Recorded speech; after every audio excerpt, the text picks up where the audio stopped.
You have to record for Claudia. Yes. Yes, thank you. So, well, we were saying, yes, this question of the mother and the father, and now Molly, no? And when the Zoom stopped, I was mentioning that in Homer, in the Odyssey, whenever the color violet or Yes. scarlet appears, they represent luxury. Yes, and this is the same way in which Joyce is using it, because this woman that appears, this handsome woman, is dressed in Turkish costume, opulent. The trousers are scarlet, slashed with gold. So everything about her is so, opulent, precisely. So full of luxury. Yes. Yes. Her large, yes. I'm sorry, we have already said that reason is the cost of getting the clothes red. Yes, in that time, in the Greek times. Yes, the way they produced the color, no, it was very expensive, and I think the same happened with blue, no. Yes, I don't know anything on blue on that time. I read something because of this phrase, el que quiere celeste que le cueste. Yes. The students at school were investigating the origin of certain phrases. Yes. And blue was the origin, one of the more expensive color to yes, obtain blue. to obtain, It's yes. very, very expensive. Very. And so that's why they said well, that phrase appeared, no? So I imagine a long time ago, no?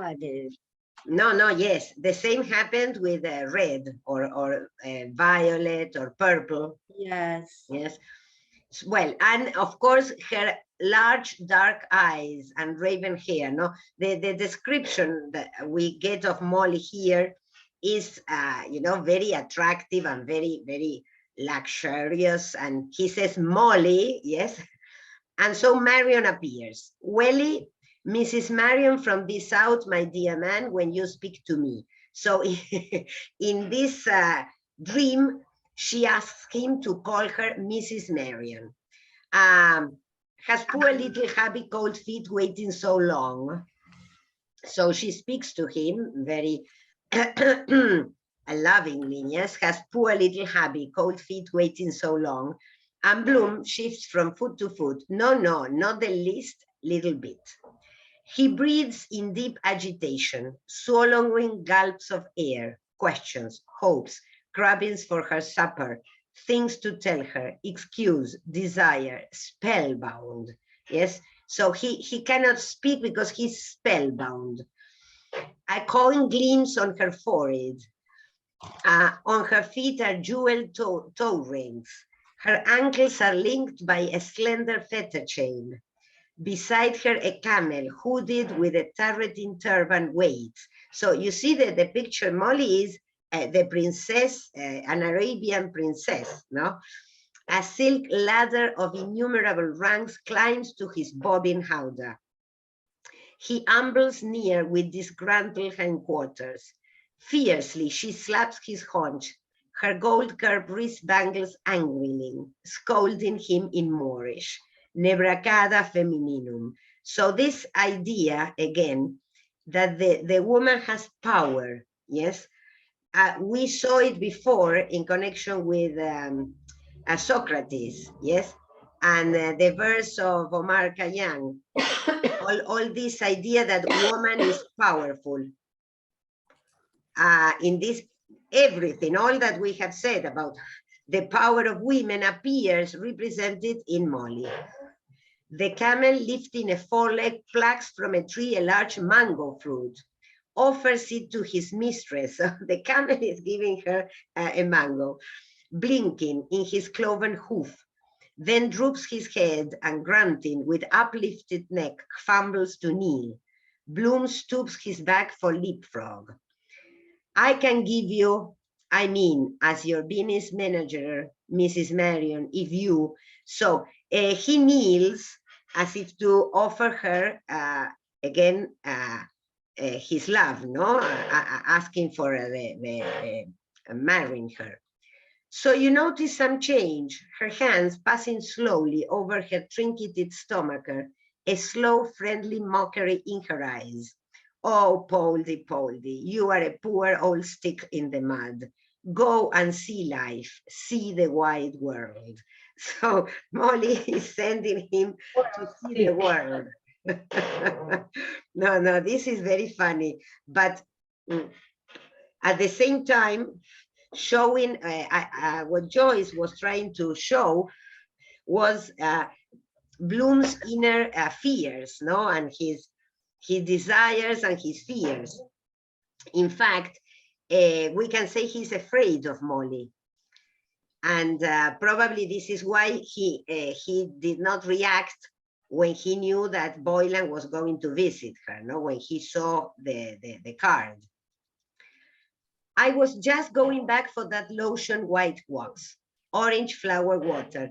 Do you remember that he was going to get this lotion for her? He told the pharmacist that he was going to go later. Shop closes. Where he bought the soap. Exactly, where he bought the soap. Shop closes early on Thursday. But the first thing in the morning, yes, so he's going there the first thing in the morning, he pats Diver's pockets, this moving kidney. The kidney is what he bought in the morning. Yes. He points to the south, then to the east. Is the kidney still with him? No, this is only his dream. He has... Okay. Claro, yes. él ya había llevado el kidney a la casa, pero lo tiene en el bolsillo acá. He points to the south, then to the east. A cake of new clean lemon soap arises, diffusing light and perfume. And now the soap speaks. We are a capital couple, are Bloom and I. He brightens the earth, I polish the sky. So this soap that speaks is part of soap. This is part of the advertisement. I sent you the picture. This is what the advertisement of a famous soap said at that time. She brightens the earth. She brightens the earth, I polish the sky. The freckled face of Sweeney, the druggist, appears in the disc of the soap sun.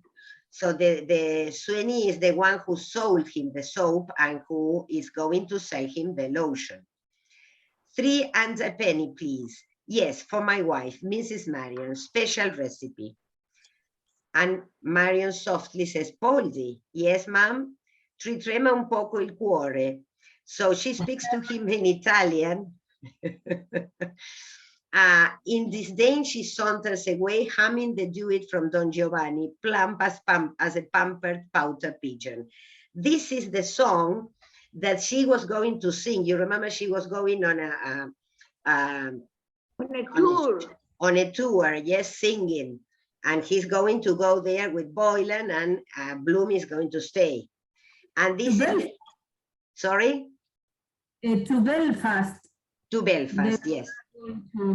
Yes, and this is part of the song she's going to sing, no, the day she presents herself. Are you sure about that Voglio? I mean the pronunciation. So Voglio, yes, I agree in Italian. No, so he is asking her if she is pronouncing the word correctly. He follows, followed by the sniffing terrier. The elderly bode seizes her sleeve, the bristles of her chin mole glittering. The bode, 10 shillings a maidenhead. This is the prostitute who is offering him a virgin. Fresh thing was never touched, 15. There's no one in it, only her old father that's dead drunk. So the woman is telling him to go into the house. You remember the gaping doors of the house, offering him a virgin, a girl of 15, and that the father is there, but he's completely drunk. She points in the gap of her dark, then furtive, rain-bred, bridle Kelly stands. So the one who appears now is his first love, Bloom's first love, Bridie Kelly. Hatch Street, any good in your mind? The girl, no, the image he has of this girl of his past. With a squeak, she flaps her bat shawl and runs. A burly rough pursues with booted strides. He stumbles on the steps, recovers, plunges into gloom. Weak squeaks of laughter are heard, weaker.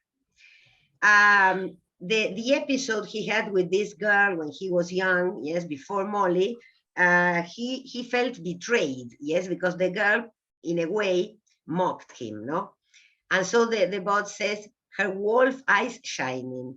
He's getting his pleasure. You won't get a virgin in the flash houses. 10 shillings.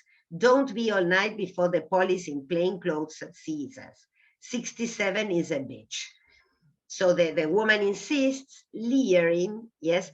Gertie McDowell limps forward. Gertie, you remember Gertie? Gertie is the girl of the river.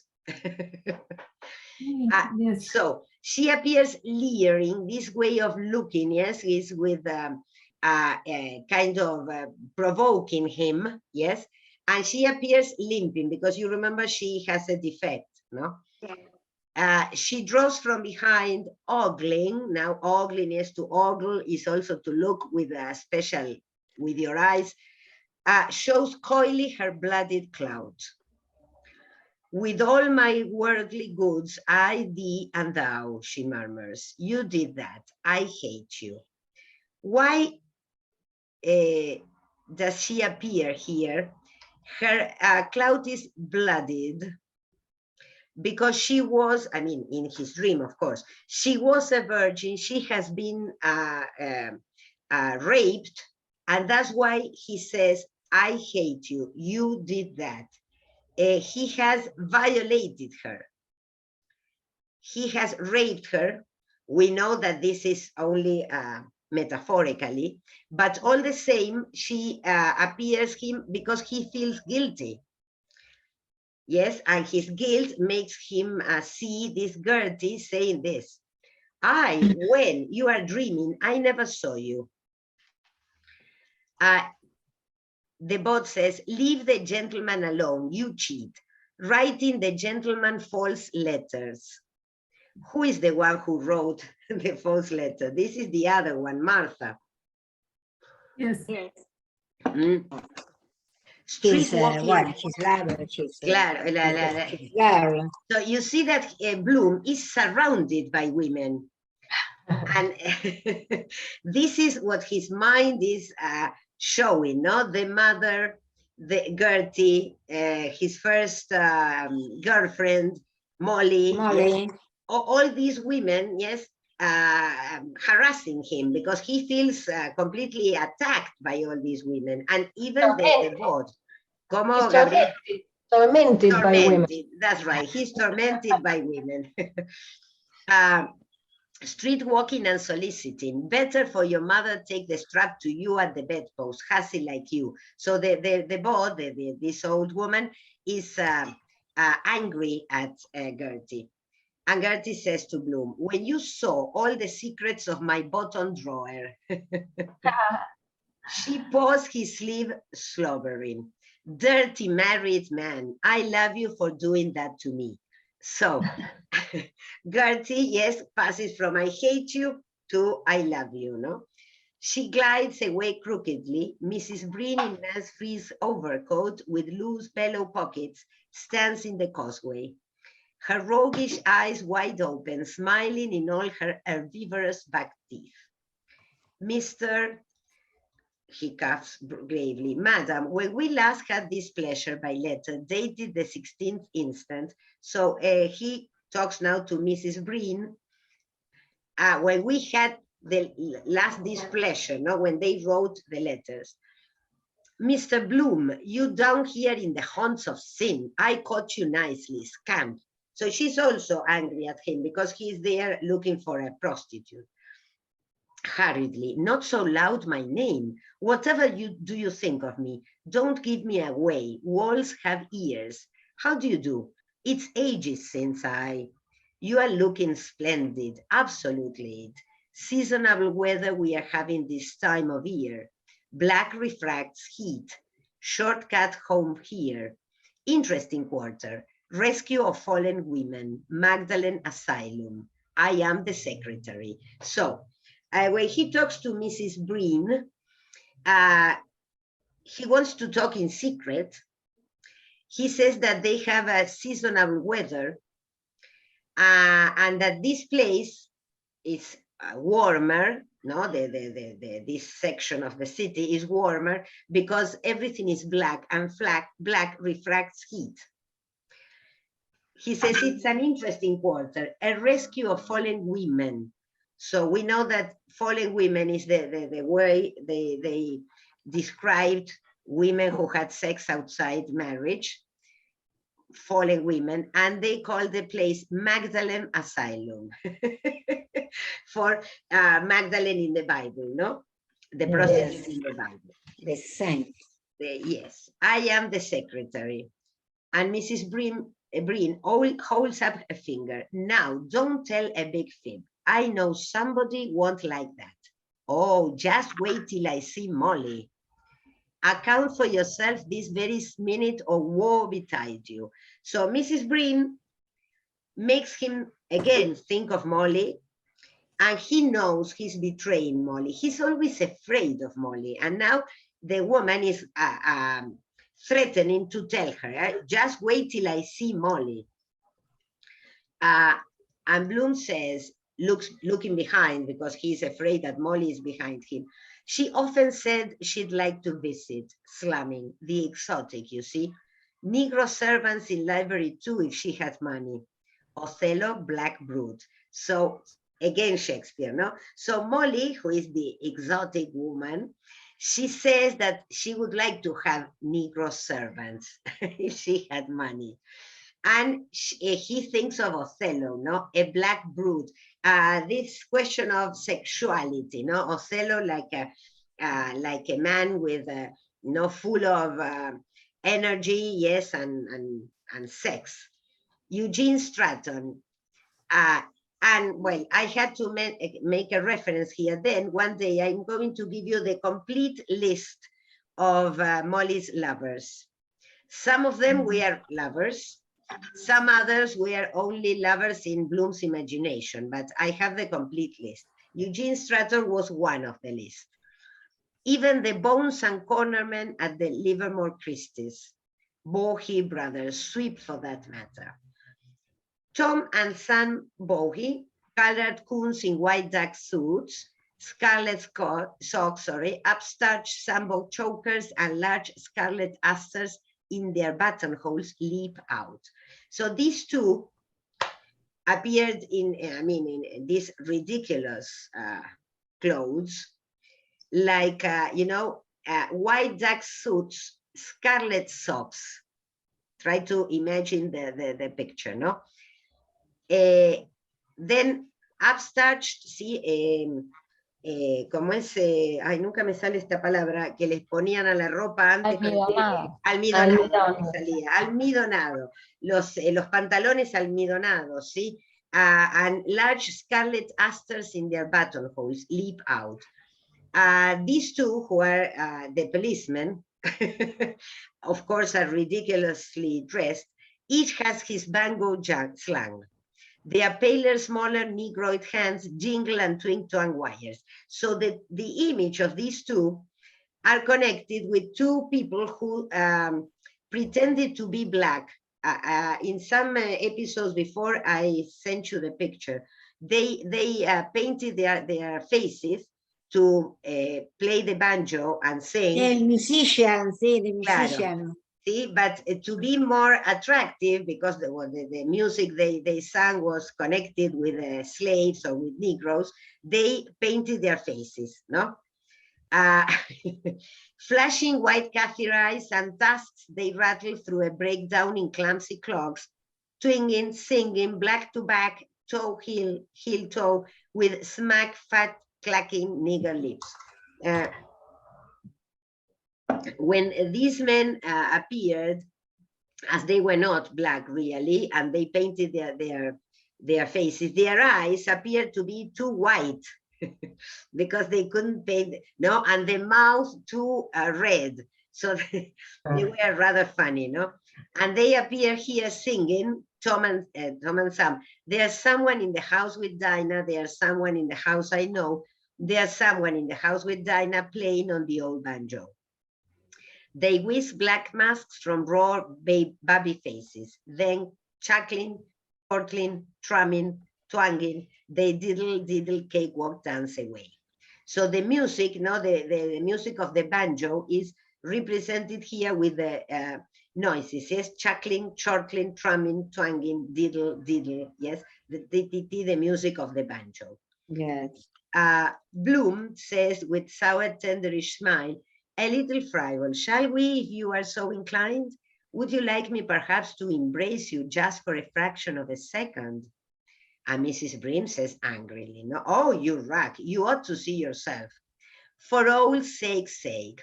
So he wants to remember that time when he was young and he was in love with this girl, Breen. Now she's married, and so that's why now she's Mrs. Breen.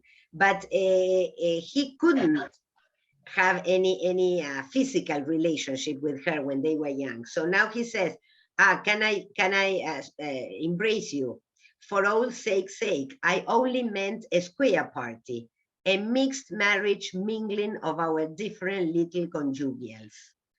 And this is, this is rather dirty, no? A mixed marriage mingling. He with Molly and Mrs. Breen with Mr. Breen. With his husband. You know, I had a soft corner for you, gloomily. 'Twas I sent you that Valentine of the dear Gazelle. When they were young, he sent her a Valentine card. Glory Alice, you do look a holy show, killing simply. She puts out her hand inquisitively. What are you hiding behind your back? Tell us, there's a dear. What is he hiding? We know that he is hiding the piece of the meat, the soap, the potato. The potato.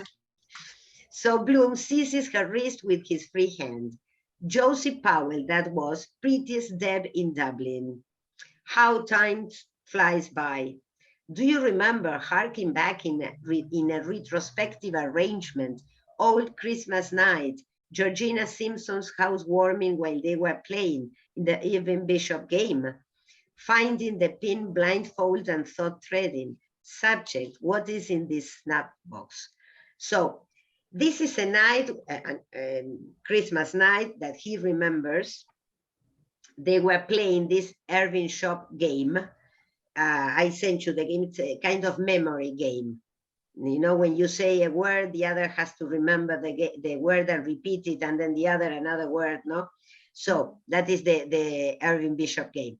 And again, this idea of a retrospective arrangement, this idea that Joyce shared with Stephen, that things are always coming back, yes, and that the universe is organized in this way, no?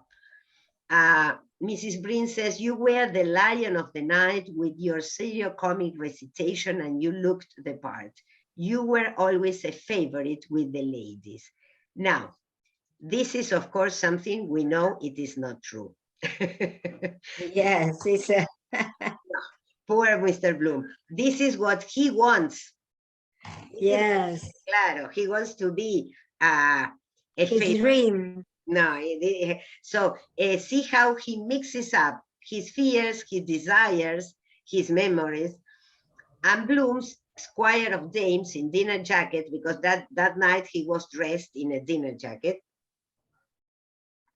with watered silk facings, blue Masonic badge in his buttonhole, black bow and mother of pearl studs, a prismatic champagne glass tilted in his hands. Ladies and gentlemen, I give you Ireland, home and beauty. So The image he has of himself now is of a very well-dressed man, very attractive, with a champagne glass in his hand and offering them Ireland. In fact, this phrase is used with England. No, I give you England, home and beauty, the original one, and he changes it for Ireland. The dear dead days beyond recall, love's old sweet song. Bloom meaningfully dropping his voice, I confess I'm teapot with curiosity to find out whether some person something is a little teapot at present. This is the game that we mentioned before. You don't say the real word, and the other person has to guess the word, no? For instance, I'm anxious with curiosity to find out whether some person something is a little anxious at present. You see, that was part of the game. Mrs. Breen gushingly, tremendously teapot. London's teapot, and I'm simply teapot all over me. So Mrs. Breen shows the attraction that she feels for Bloom, no? She feels hot. And she rubs side with him, no? Como que se frota con él. After the parlor mystery games and the crackers from the tree, we sat on the staircase ottoman. Under the mistletoe too is company. So they probably kissed on that night, yes, under the mistletoe. Bloom, now he's wearing a purple Napoleon hat. Now he changes his clothes. A purple Napoleon hat with an amber half moon. His fingers and thumb passing slowly down to her soft, moist, meaty palm, which she surrenders gently. The witching hour of night. I took the splinter out of this hand carefully, slowly. Tenderly as he slips on her finger a ruby ring, laci darem la mano. So again, Don Giovanni appears here, and this way in which he is dressed is connected with Don Giovanni, no? The man who is always seducing, yes, and then abandoning women, no? This idea that appears in the opera. Mrs. Breen says, in a one-piece evening frock executed in moonlight blue. And now she's also dressed in a frock in moonlight blue, a tinsel silk diadem on her brow, with her dance card fallen beside her moon blue satin slipper, curves her palm softly, breathing quickly, voglio and on. See, I believe you and I don't believe you. You are hot, you are scalding, the left hand nearest the heart. So this is a complete, you know, love situation or erotic situation, better, between Bloom and Mrs. Breen. At night, after, you know, they have been playing, he has been the success of the night, and no, they are alone and in the moonlight. Yes. Bloom says, when you made your present choice, they said it was Beauty and the Beast. I can never forgive you for that. So somebody said that when Mrs. Breen, when Breen, the girl, accepted him, it was Beauty and the Beast. Obviously, because Bloom was the beast. And I can never forgive you for that. His clenched fist at his brow. Think what it means, all you meant to me then. Woman, it's breaking me. So his memories of his first love are all, you know, mixed up with what his desires, what he would have liked to happen, and his suffering because the girl rejected him, no? Dennis Breen, white, tall-hatted, with Wisdom Hellis sandwich boards, shuffles past them in carpet slippers. You remember that this character also appeared before, walking with the sandwich boards. Son los que caminaban con las propagandas adelante y atrás, con la, ¿sí? He appeared before in one of the previous chapters. His dull beard, claro, este es el mismo. His dull beard thrust out, muttering to right and left. Little Af Bergen, cloaked in the pole of the ace of spades, dogs him to left and right, doubled in laughter. So we go back to the morning when he saw this man and people laughing in a way at him because, well, this was a rather not very funny job, no, poor man. Alf Bergen says, points jeering at the sandwich boards. Up, UP, up. And of course, again, our mocking figure, no? The up is, of course, again, this man who was mad and received the letter saying up, and he wanted to go to the judge, etc., etc. Remember that Bloom thought that the one who sent this insulting letter to this poor man who was mad, Mrs. Purefoy's husband, the one, according to Bloom, he thought that the one who sent the letter was Stephen's uncle. You remember Stephen's uncle, the one who worked for the lawyers? Holding. Sí. Ah, yes. The one who was always drunk and in bed. He with was a lot of papers with him, a lot of... Sí. This man who represents for Joyce a real man because he copied or he took this character from his real uncle. In fact, his aunt's husband, no? It was his aunt's husband. This man worked for lawyers.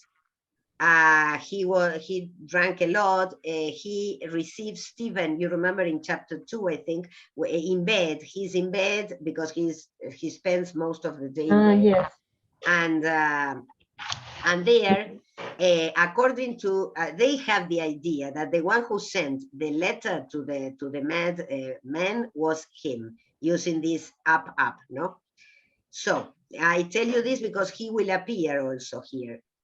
And Mrs. Brim says to Bloom, "Hi, Jinx below stairs." She gives him the glad eye. No, so she's provoking him. She's accepting him. No, the glad eye, como que lo provoca. Why didn't you kiss the spot to make it well?